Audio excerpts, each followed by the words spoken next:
Oi. Jadi gini ya, gue tuh kemarin lagi baca info.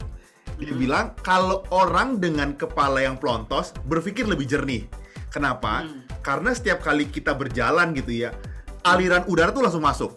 Yang kedua, setiap kali kita makan itu, makanan kita tuh tidak keserap ke rambut-rambut kita. Jadi langsung ke otak, langsung fresh. Nah, itu yang menyebabkan gue jadi berpikir, sebenarnya pria dengan rambut botak seperti gue ini, satu lebih cerdas, dua lebih energik, dan tiga, sebenarnya ini nggak nyambung. Tapi gue mau tanya, mitos makanan kalau jatuh tuh gimana sebetulnya? tapi teori lu menarik, Bud. Langsung kepikiran, Bud. Si Son Goku kalau misalnya mau jadi Super Saiyan itu berapa banyak gizi yang ketarik ya ke rambutnya? Bener juga ya. Iya, bener. Makanya dia butuh latihan bertahun-tahun kan, karena dia butuh menumbuhkan rambutnya kan. Nah, efisien, efektif kayak gue gitu loh. Ngaco nih orang. Gimana, Bud? Tadi apa? Makanan yang jatuh. Iya, maksud gue tahu lah buat anak-anak generasi sekarang, iklan itu sudah tidak booming.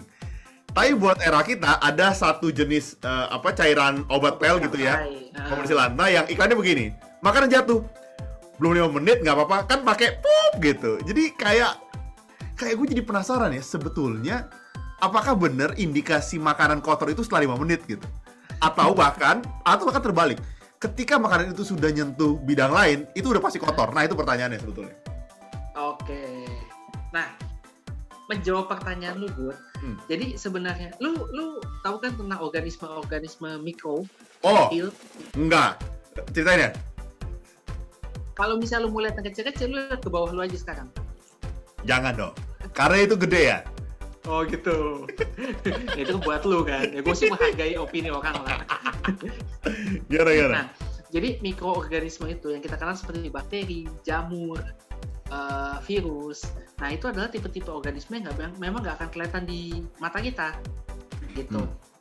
Yang mesti kita tahu, semua benda yang ada saat ini ya, mungkin di kamar lo, di kamar sobat healthy yang lain, di kamar gue, headset yang gue pakai, kacamata yang gue pakai, itu pasti mengandung mikroorganismenya. Oke, dan itu jahat? Ada yang netral, ada yang sifatnya jahat juga. Tergantung dia udah terkontaminasi apa gitu. Nah, jadi kalau misalnya menjawab pertanyaan lo, nggak mesti makanan jatuh, Bud. Lo megang makanan dengan tangan yang nggak lu cuci tangannya aja, itu sebenarnya udah kotor. I see. Oke. Gitu. Apalagi kalau lo yang megang 2 kali lebih kotor. Itu. Jadi kalau udah gue pegang, udah pasti nggak boleh kena orang lain tuh. Jangankan dia pegang, dia lihat aja bisa nepa kan? Lu pikir gitu kenapa istri lu nggak mau disuapin sama dia? Gue nggak nyangka yang ini jawabannya. Nah, jadi kalau misalnya ada suatu makanan jatuh ke tanah, itu sebenarnya memang sudah terkontaminasi. Cuma ya kita lihat lagi ada beberapa faktor. Pasti pertanyaan gini, gue pernah makan makanan yang udah jatuh, nggak apa tuh, nggak sakit, gue nggak mencet. Gue yang jatuh, gue makan langsung dari lantainya coba, nggak gue ambil lagi tuh, gue nggak kenapa-napa. Ya beda sih kalau emang piaraan orang ya. Memang dikasih makannya begitu caranya. Terus?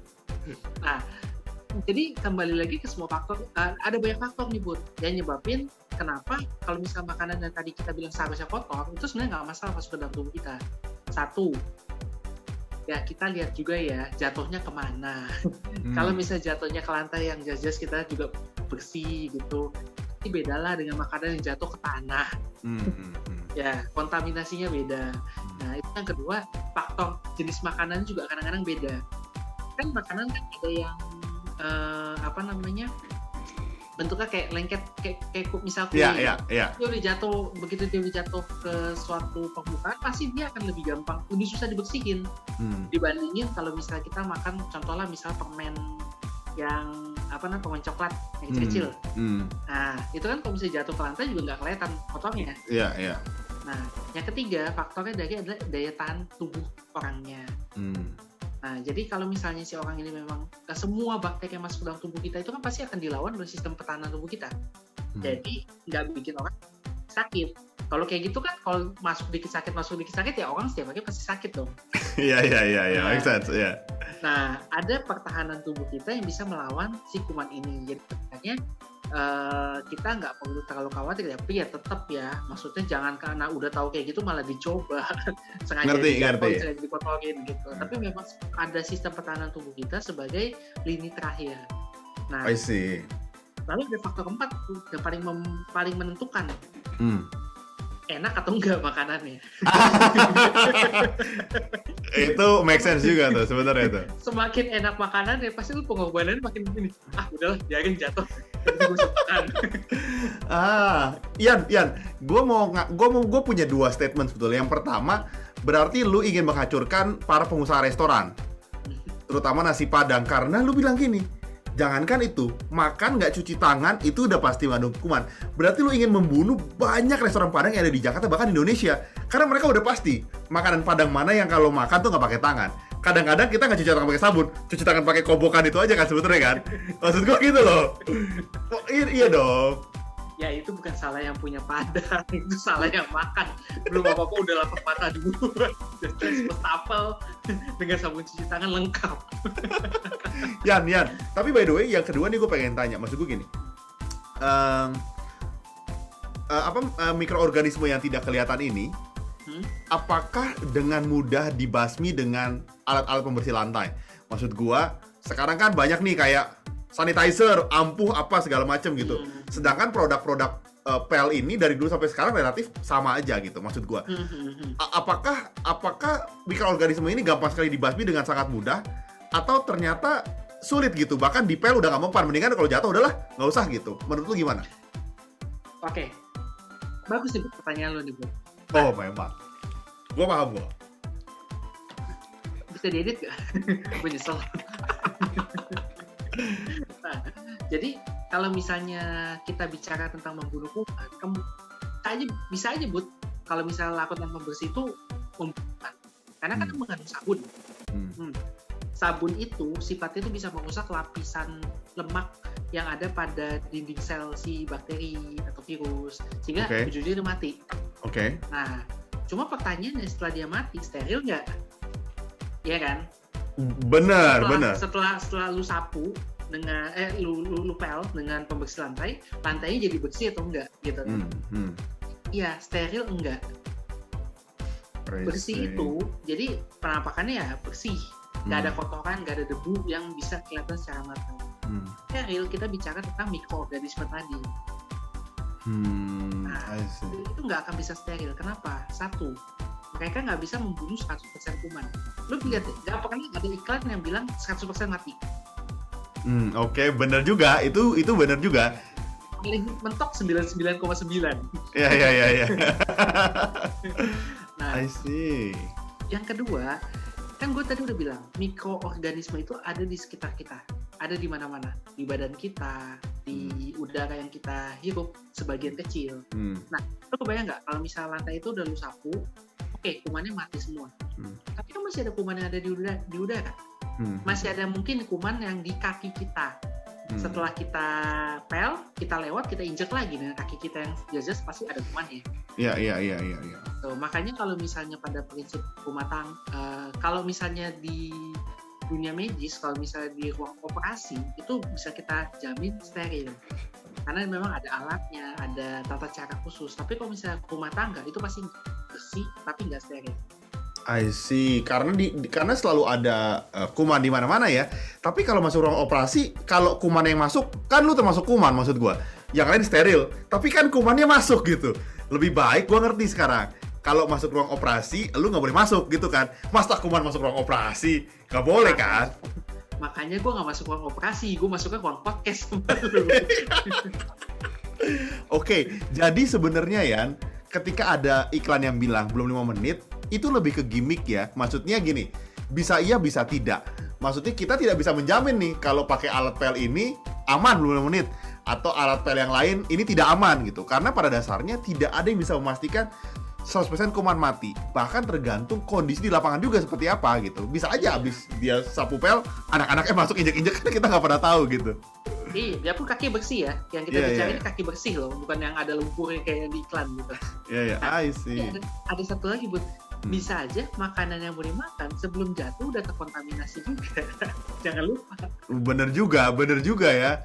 Iya kan? Pada saat iya. penyajiannya misalnya, misalnya contohnya apa ya? Kita katakan misalnya sup deh. Panci sup kan kadang-kadang suka gede tuh. Nah, lu berasa nggak kalau misalnya mungkin aja kadang-kadang pinggir dari mangkok atau pancinya itu kalau kita pas bawa itu suka kena jari kita dikit-dikit. Betul, iya.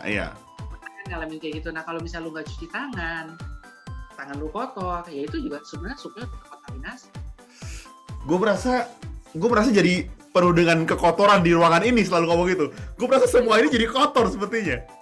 Ini kan mata lu terbuka, Bu. Tadi kan lu ngeliat apa yang gue lihat selama ini. Lu kotor. Ya, oke. Sebelum nutup, gue punya satu pertanyaan sebetulnya. Karena gue udah berumah tangga, lagi punya baby gitu ya. Jadi gue sekarang sangat peduli sama hal-hal yang berbau kesehatan, higienis gitu. Nah terus ada satu produk, tulisannya gini, produk ini aman untuk mencuci buah dan sayur gitu. Pertanyaan gue ya, sebetulnya kalau kita nyuci buah dan sayur tuh idealnya gimana sih? Maksud gue gini, apakah kita mesti rebus gitu, atau kita mesti ngapain? Maksud gue, apakah dengan sabun yang ini oke, atau nggak dengan sabun? Gue pengen tahu sih itu sebetulnya. Pertanyaannya, dicuci untuk makan mentah atau dicuci untuk dimasak lagi? Karena beda. Kalau misalnya kita cuci untuk dimasak lagi, itu ibaratnya ada dua perlindungan, Bud. Satu, dicuci, kita hilangkan kotoran-kotoran yang kelihatan, mungkin telur-telur ulet atau telur-telur cacing yang ada. Nah, kemudian setelah kita masak, itu derajat atau lebih bahkan kan. Nah, itu sendiri juga kan membunuh kumannya lagi. Jadi, kalau misalnya kita makan makanan yang dimasak, itu sebenarnya perlindungannya lebih aman. I see. Gitu. Nah, yang jadi masalah kalau nggak dimasak. Nah, ya, itu yang gue makan sebetulnya. Gue pengen tanya tuh. Nah, kalau gitu gimana tuh ya, deh? Nah, pencuciannya itu sebenarnya sih nggak perlu terlalu ekstrim juga sih, Bud. Jadi, kalau misalnya mau mencuci dengan air mengalir, ya silahkan. Karena biasanya kotoran-kotoran, sekali lagi gue bilang, kita nggak bisa bikin makanan itu steril. Kita bikin makanan itu bersih. Bersih dari tanah. Ya, kalau bisa buah-buahan karena suka ada tanahnya itu. Dari tanah, dari mungkin ada telur cacing yang ukurannya sebenarnya cukup gede gitu. Jadi tapi bisa lihat di daun-daun kan suka ada yang kecil. Nah, itu kita bersihkan semua dengan air mengalir. Tapi ya jangan terlalu lama. Perlu nggak nih pakai sabun? Nah, sabun itu sebenarnya adalah opsional buat tambahan. Jadi seperti yang gue bilang, kalau misalnya dengan air mengalir aja kelihatan udah cukup bersih, ya it's okay, nggak masalah. Tapi lu mau lebih nih, kayaknya walaupun kelihatan bersih tapi gue pano gitu, gue pakai sabun gitu, nggak masalah, lu cuci lagi dengan sabun juga. Cuman yang gue ingatkan adalah sabun itu harus dicuci bersih, dan sampai sisa sabunnya ketinggalan juga. Itu kan jadi masalah baru lagi nanti. Ya, that makes sense. I see. Tujuannya pokoknya adalah untuk membuat sayur dan buah atau makanan apapun yang akan lo makan itu sebersih mungkin. Tapi jangan pernah berharap jadi steril. Oke, I see. Berarti sebetulnya pada dasarnya makanan tuh nggak ada yang steril ya, Yan, gitu. Gimana pun nggak ada yang steril. Sulit sekali untuk memastikan dia steril kan? Bisa. Kalau misalnya lo makan steril, lo makan pas mendidih, Bud, itu steril. Bener juga. Dan yang makan juga nggak hidup sebetulnya, nggak cuma kuman. Bos tuh nggak hidup. Kan lo mau ngerasain makanan steril. Iya, benar. Salah nanya sih. Gue lupa sebenarnya. Gue ngomong sama siapa nih, gue lupa sebenarnya. Nah, teman-teman, kita mau info bahwa podcast kita akan tayang tiap hari Senin dan Kamis.